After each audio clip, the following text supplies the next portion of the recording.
So I would like to go back to your role as a DWP Director of Private Pensions, and based on your experience, it will be useful if you could tell us how you will describe the ultimate objectives of this role. The objective of the Director of Private Pensions, the role is essentially to make sure that the private pensions system in the UK works. I guess the objective changed when we took on the output from the Pensions Commission, where it moved from keeping the system in good order to really driving to get more people saving in a pension. And then the role of the Director of Private Pensions was very much to ensure that that objective was delivered. If you could tell us a bit, what do you think motivated the government at the time to decide and establish a commission for pensions? I wasn't directly involved in it in any way, but I would judge because it was seen as an issue facing the country. I think most countries, most developed countries, were starting to worry about the developing ageing population, the increases in longevity, but at the same time the dwindling private pension savings, and taking that together, what it would mean for the public purse if nothing was done about it. And I think, the government just realised that it was one of those issues that had to be tackled, and they set up the commission to look at it, as opposed to just getting civil servants working on the policy in order to get a consensus of the sort that you would need for a project of that size, which had implications for all sectors of society, but importantly would be a very, very long-term project spanning several parliaments. So you arrived at the DWP in 2005. Yes. You received a package of reforms. What were your thoughts? I was very excited because to me, this was a huge challenge, a huge change to be part of. But I think I could see at the start how it could transform people's lives in the future if it was going to be successful. So I was excited by the challenge, I think, more than anything. You didn't feel a kind of intimidation because you didn't have any space or any freedom to introduce something as a director of private pensions? No, I didn't, because I think it was clear that there was room. What the Commission produced was an outlined plan going forward for how to deal with the, let's call it the retirement crisis. And there were three legs to it. There was the private pension, there was state pension, and then there was working longer. And although the package of reforms was in there was a huge amount of detail still needed to be worked through. And in fact, actually, the model that we've ended up with, i.e. Nest, and the way automatic enrolment works, is not identical to what was proposed in the Pension Commission's report. So there's always, even taking on something like that, where a lot of, years of work had gone into, there's always going to be scope for some changes. But I agreed with the overall thrust of the programme, which was to get people saving for their future.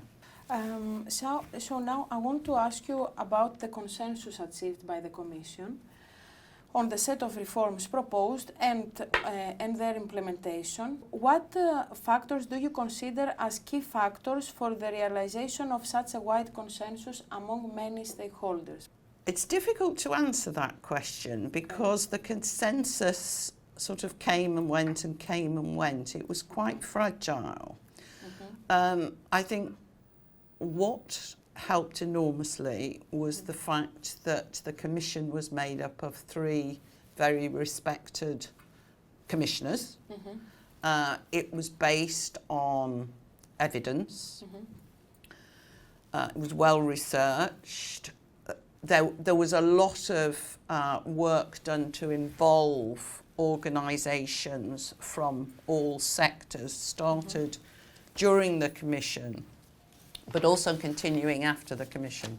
So once the commission had reported, the DWP Secretary of State chaired a stakeholder group, which was senior, in fact, heads of all organisations that would be impacted, all sectors that would be impacted by the reforms. And I think in terms of the Pension Commission, it was just at the right time. I think there was growing concern, as I said earlier, about the increasing longevity, the reduced private pension saving, the increased costs to the public purse. So all of that had come together. I think the other thing that people were concerned about was the complexity of the pension system. If people were going to be encouraged to make provision for themselves, they had to understand both what they were going to get as well as what they were going to add to it through their own savings. So I think there was a general view that pensions had become far, far too complicated. Nobody really understood them, so it was important to get pensions simplified on a stronger foundation and then build on that with automatic enrolment. And I think the thing with automatic enrolment was its time had come. There was starting to be this interest in behavioural economics, and if you like, automatic enrolment was the first big programme that was based on that. I think it's a combination of a whole host of circumstances. Its time had come. There was concern, cross-party concern about the costs, about the future, and concern shared by all sectors. First, about automatic enrolment, we have seen that automatic enrolment was accepted by all. Why do you think that is? Okay. I think everybody now would say they accepted automatic enrolment. Okay. It's come in. I think we would all agree it's been effective. It's probably been more effective than we hoped. Yeah. And so I think everybody now is prepared to say, yes, we supported it. I'm not sure that's absolutely true when we were going through the process of developing the policy. Employers were not unanimous in supporting it because it was a cost to employers. Exactly. Yeah. It was a cost both in terms of it would cost them money, but there was also the administration that was going to go with it. So the support of employers wasn't wholehearted, let's put it that way. The support of government wavered. There was a change of government part way through, and one of the things that I think it was the Conservative government or the coalition government that came in 2010 wanted to do was to reduce red tape. Well, automatic enrolment was going to add to red tape, so there were attempts to look at whether it really should go ahead because of the extra burden that it was going to put on employers. There was support in a lot of sectors, but if there wasn't wholehearted support in all sectors. And I think people now looking back with the benefit of hindsight are perhaps thinking in a more supportive way than they did at the time. Because there were times when we were developing the programme where the future of the programme looked quite shaky. Why do you think they end up buying into that? I guess because it would be hard to think of a better way of doing it. I don't think anyone, regardless of their political views, could argue that something needed to be done. Something had to be done to enable people to live a comfortable life in older age. It was clear the state couldn't afford it. Yeah. So if the state wasn't going to afford it, who was? So I think probably in the end, it was clear that there was no alternative. This was the best way of doing it. But it doesn't mean to say that everybody necessarily had wholehearted approval for it, because it's sort of anti-conservative in that it's, you know, it's against individual free will, if you like, but also it's adding bureaucracy and red tape to employers, which again is not something the Conservatives generally would support. Now, saying that, I want to ask you, for example, in the beginning there were thoughts to go for a compulsory saving. Yes. We have seen that this was never really considered as an appropriate option for Britain. Why do you think? Probably it would just be seen as a step too far. Automatic enrolment, a lot of people saw as compulsion or nearly compulsion, but it wasn't compulsion. It was clear that there was opposition even to automatic enrolment. I think that the general view was that a compulsory system would just be going too far. Our culture is not one generally where we force people to do things, so I think in that respect, but also the pragmatic point that, you know, it was hard enough to get people to buy into a system that wasn't totally compulsory. So getting support for a completely compulsory system would have been hard. And of course there was an acceptance, I think, by the Commission and by us as policymakers and others, that actually it's not necessarily the right thing for every single person to do.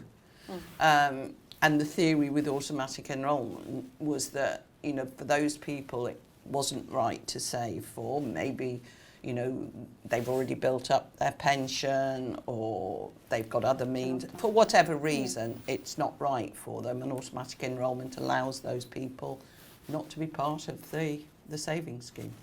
In the early 2000s, the main DWP strategy about private provision and coverage was informed choice. So, as a policymaker, how did you get convinced about auto-enrollment before knowing how effective it will be? And how you got convinced about the behavioral economic insights which underpin this proposal? Well, informed choice hadn't worked.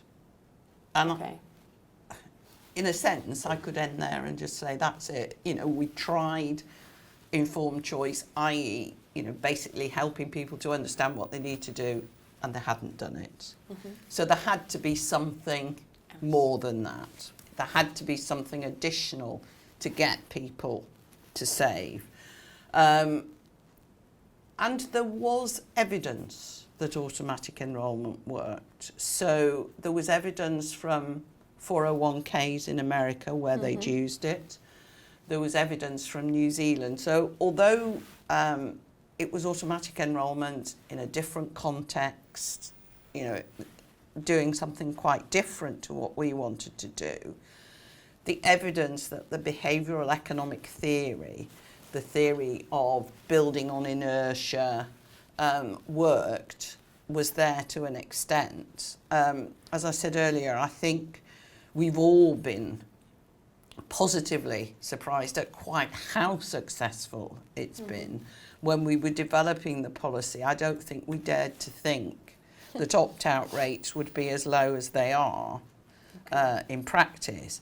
But even if the opt-out rates had been much higher, and I think our assumption was around 25%, if you've still got 75% of people saving, then that's a lot better than it was before.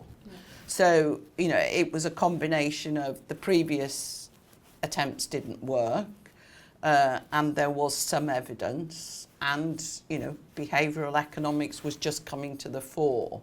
You know, there was a lot of enthusiasm for it, and it was difficult to argue against it in the light of what limited evidence there was.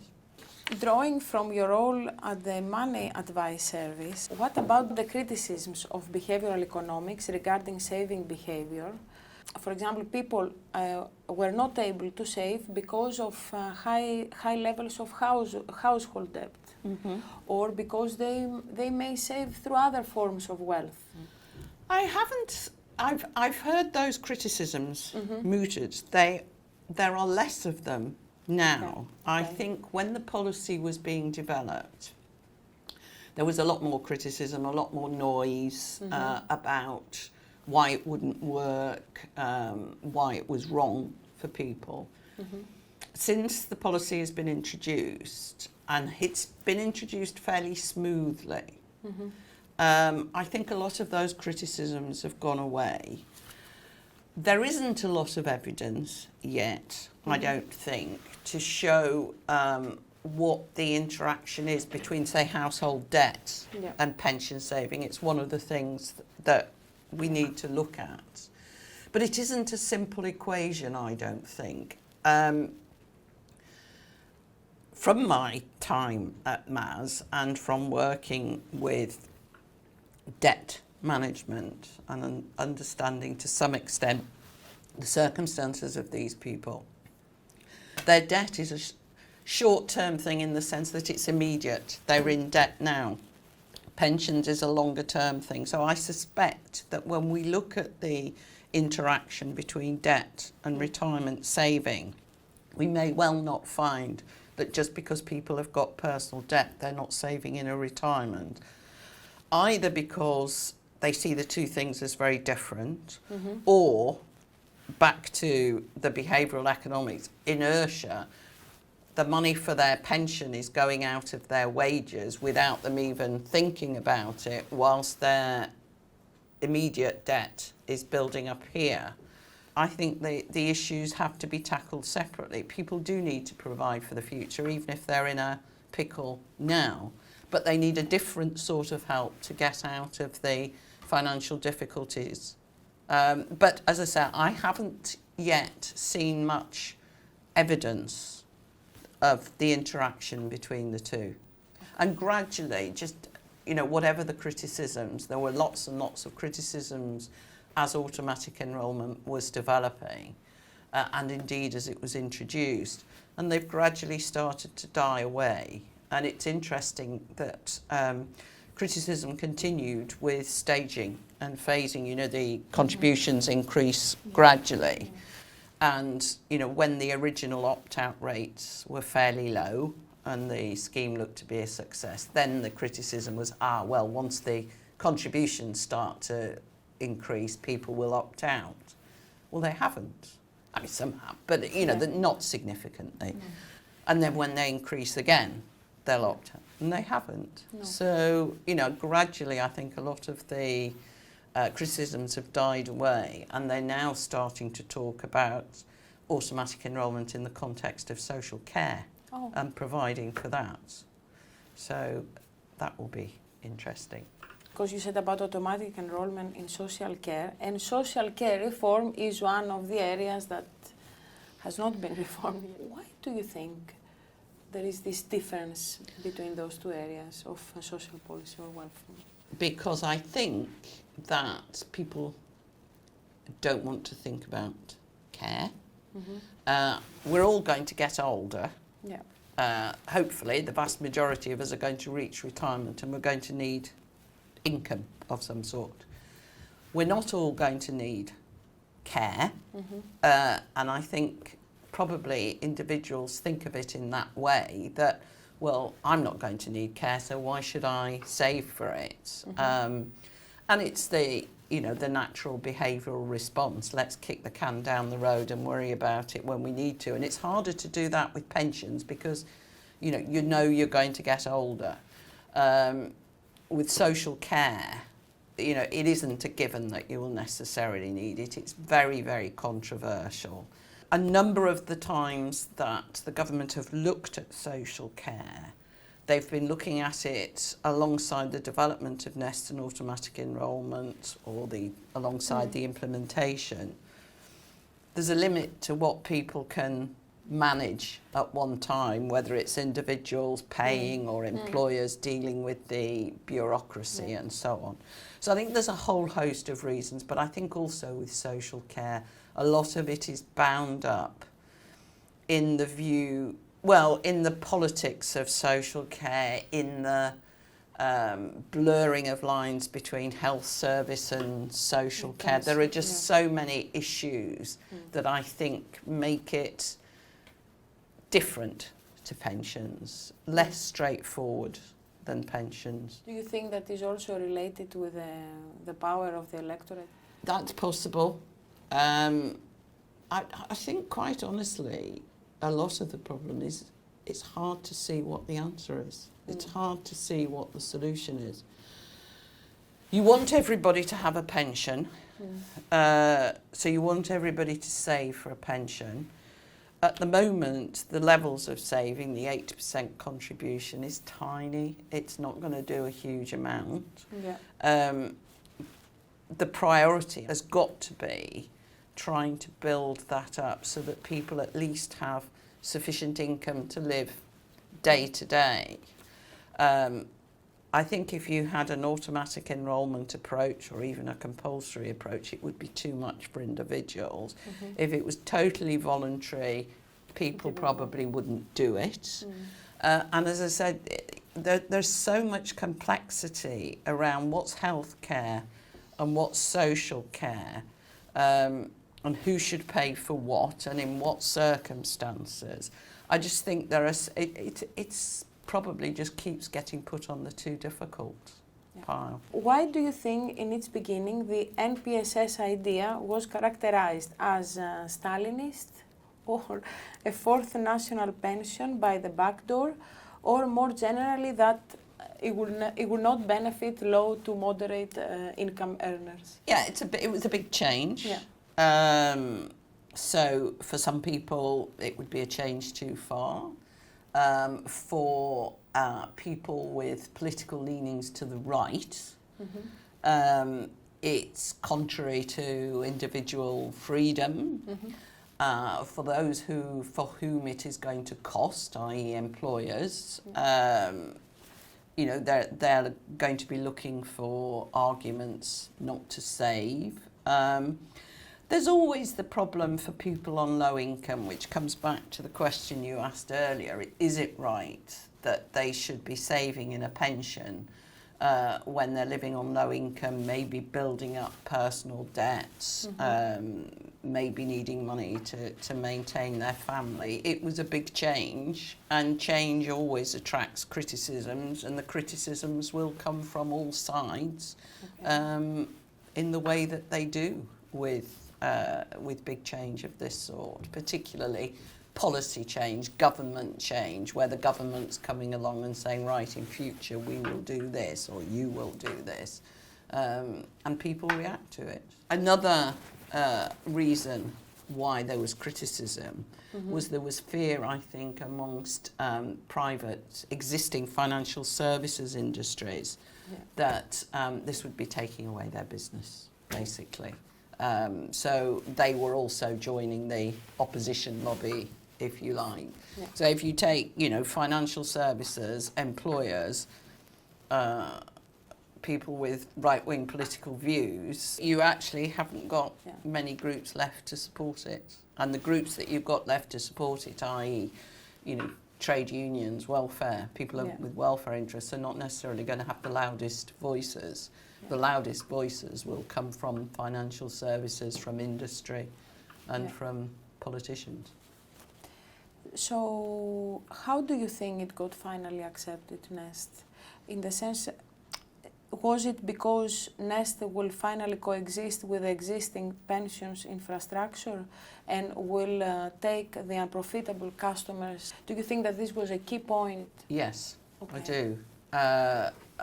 Thinking back to the days when we were developing the plans for personal accounts and then for Nest, there were a number of proposals on the table which came from the industry, because the industry did not want to see this government-backed organisation I think they feared that it would take profitable business away from them, and also that it would have an advantage because it was government backed. Yeah.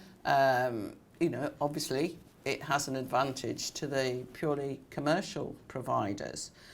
And I think as plans progressed, and it was clear the nature of Nest, that it wasn't necessarily going to be competing for the profitable business, that it would have this public service obligation. And also there was a lot of attention paid to how Nest was presented. So there was a lot of emphasis on not competing. I think there was a phrase that was used all the time: Nest would complement, not compete. Marketing, we weren't allowed to advertise and market. And a lot of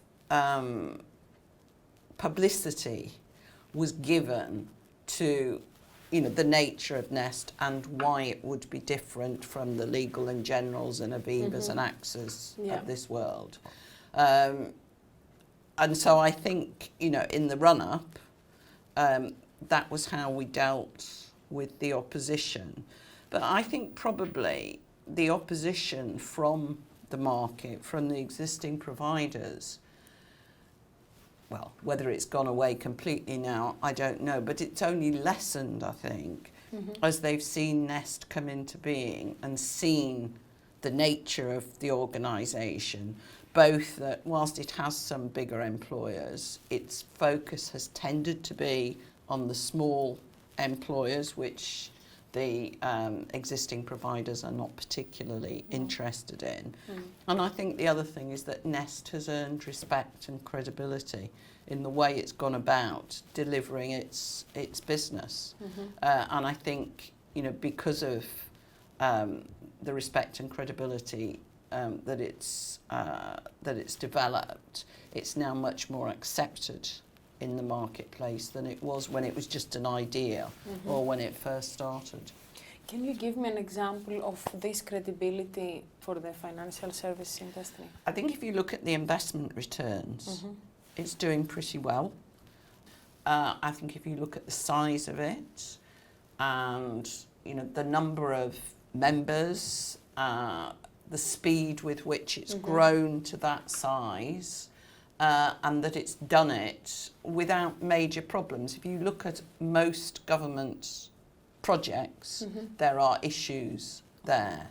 There've never been any big issues like that with Nest. Nest has come into being, it's got on with its business, it's grown exponentially, and it's delivered what it said it would, which is, good returns for its members, the majority of whom are the lower paid, are employed by small employers, and are the people that, if they're honest, the existing providers don't find profitable and aren't really seeking after. Now I would like to ask you about the increasing state pension age. If the DWP was aware or ready to deal with the reactions this will cause?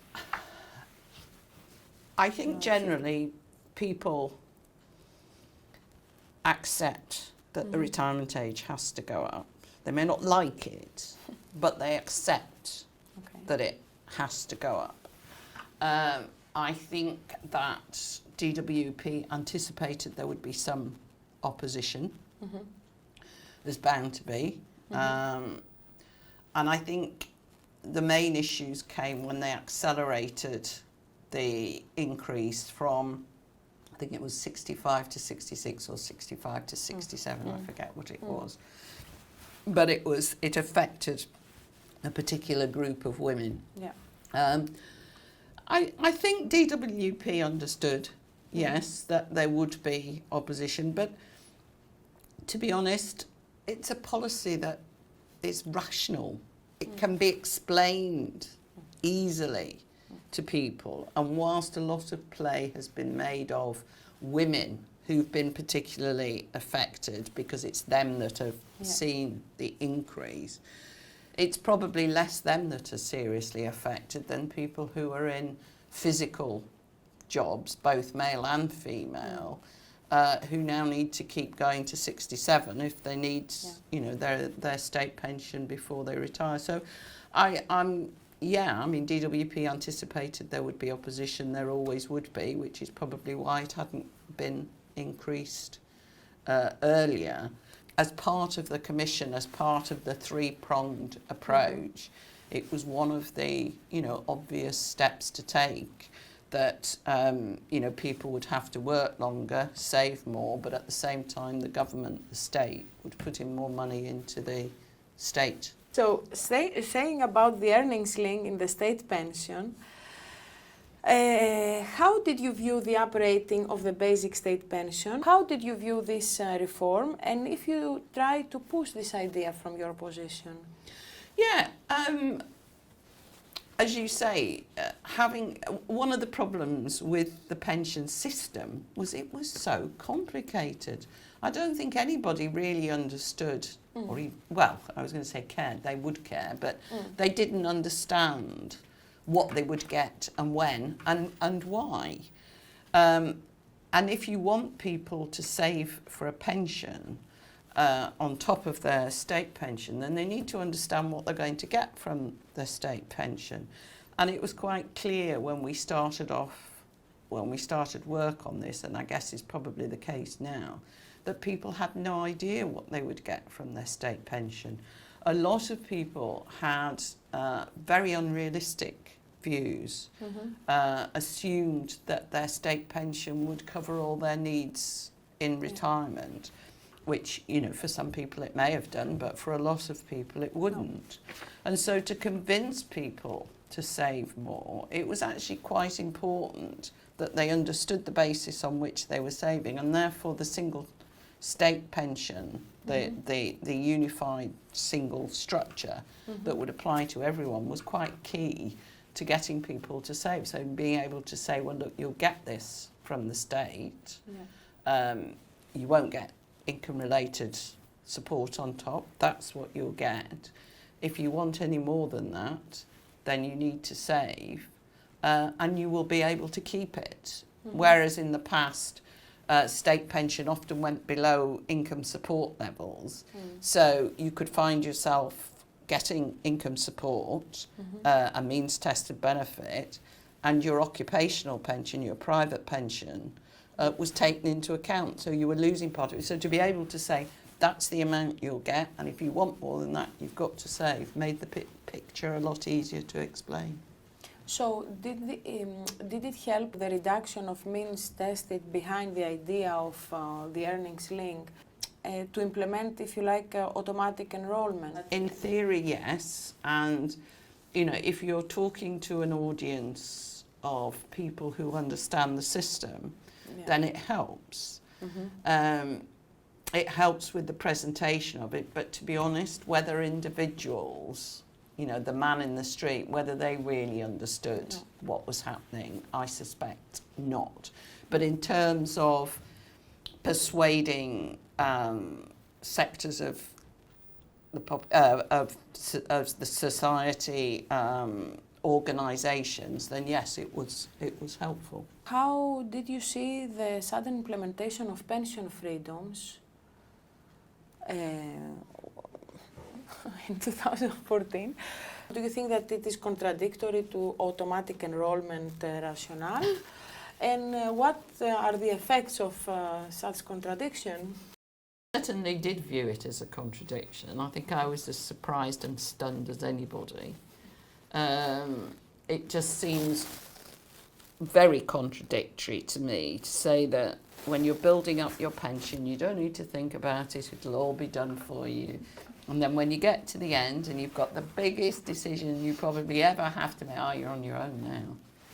And I think the problem with it was the lack of preparation and the response to it, because to my mind, pension-wise is not the answer. People want more than that. For people with large pension funds, then probably financial advice is the right thing. But for people with small pension funds, financial advice is too expensive, it's too sophisticated. I mean, for me, the model of financial advice is broken, and that's a whole nother. But people with small pots, and the average when I was working on this was 20-something thousand, they want help, but they want more than, you know, here's a list of things you can do. They want to be able to talk to somebody. They want somebody to be able to point them in the right direction. And I'm not sure that Pension-wise did that. I think it was badly designed. For a start off, running it through the Citizens Advice Bureau. The sort of people that would want that help are people in work. Why would they want to go and queue up at a scruffy CAB? You know, that's not how they're going to want to get their information. And whilst I'm not, you know, maybe pension flexibilities is the right thing, because I know annuities were becoming very problematic. It needed a bit more thought, both in terms of what would replace it and what help people should have, what support they should have to be able to deal with it. And I don't think they've got that. Well, last question. How do you envisage the future of private pension provision in Britain? Well, my hope is that it will grow and go from strength to strength. I think, you know, the huge hurdle was getting automatic enrolment in the first place. I think now it's an accepted part of the landscape. I think contributions need to increase. 8% is going to lull people into thinking that they've got a reasonable pension when they probably haven't, because it's a very small amount. So I think that needs to happen. But the other thing, and it is starting to happen, I know Nest have got some work. One of the things I was very keen to do when I was responsible for it was in the future to build on the automatic enrolment infrastructure, if you like. And that's what Nest Insight are trying to do with the sidecar project. So whilst you can't automatically enrol people into a short-term savings scheme, you can use that sort of similar basis and build on it and try and do what they're doing with the sidecar project, which is get people to save for their longer term, but also to try and get them to save for the short term at the same time. So I think there's lots of potential there. And I think more and more people are just going to see that they have no choice if they want to be able to live in retirement than to save, because I can't see state provision increasing. I think if anything over the years it will go down, not up. So for me, I think private pensions will grow.